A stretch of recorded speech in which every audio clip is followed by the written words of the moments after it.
Well, do you guys want to do one more quick story? Sure. We can do that. Here we go. My name's Becca. I'm from Texas Panhandle. I'm a Texas gal. My dad is a doctor, and so he was talking to me and my mom about how in medical school he was in his last year of residency. My dad's really good at what he does. He's a very good doctor. Anyway, last round of last year of residency or whatever, however it works. There was one girl that was on life support, and she didn't wake up from the moment. I think she was in a car accident, is what he said. I don't remember what he said, how she got there.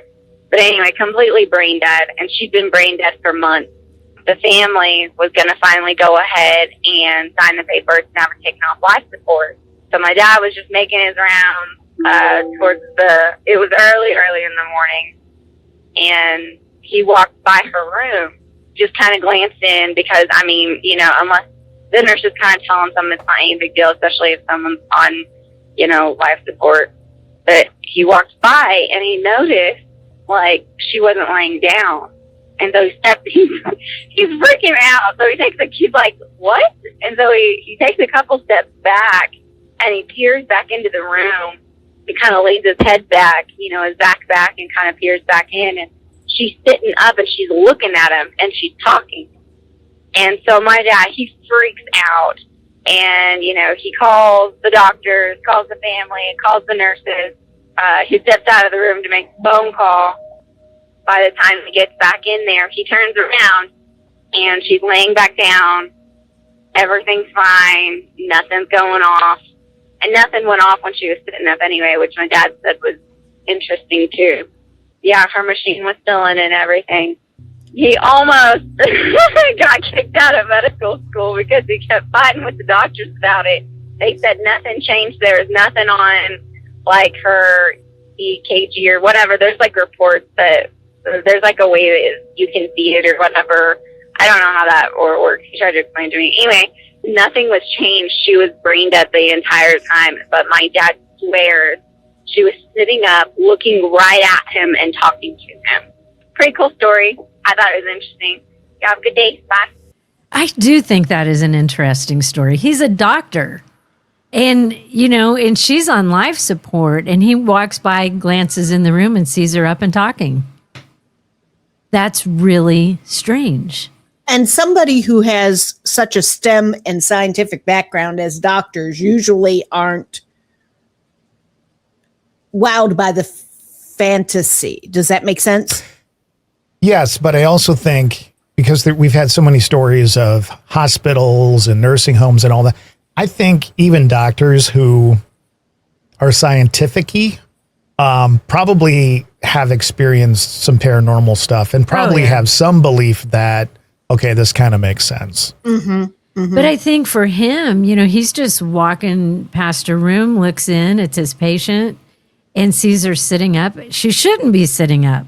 She's brain dead. Right. That would stick with you. And that's why he's calling everybody, get over here, But then the machines would be going off. Yeah. There would be alerts or something, I'm assuming. You would think.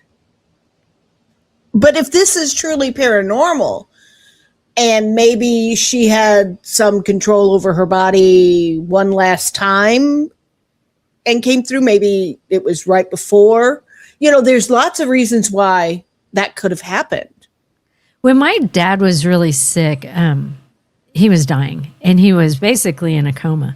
Mm-hmm. And I think we were going on about 3 or 4 days. He hadn't woken up, and they weren't planning on him waking up. And when he was awake before, he was very confused and very, thinking things were out the window, military tanks and stuff.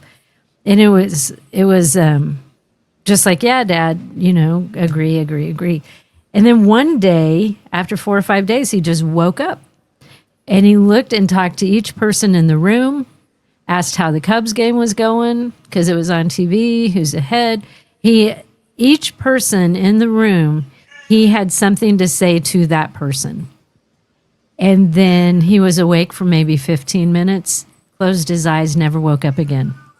So to be in the room right then was pretty incredible. Yeah. Because I wouldn't have thought he would have been able to, if he was to wake up after the experiences and his confusion before. Now it's been 3 or 4 days. He's been in a coma. He's not going to be making any sense. I'm so sorry. I don't even know what kind of cat sound that is.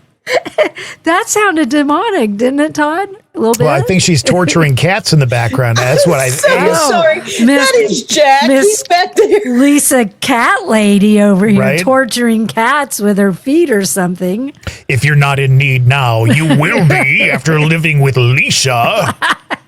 I'm so sorry. That naughty cat. Next time we do this, I'll put him somewhere else so he can't come in here. The thing It's is, fine. we have to point it out because if we don't, we will get messages, people saying, did you hear at Oh my God, you got an EVP. 27 minutes and 42 seconds into that, something happened. Somebody is haunted by a very loud smoking cat.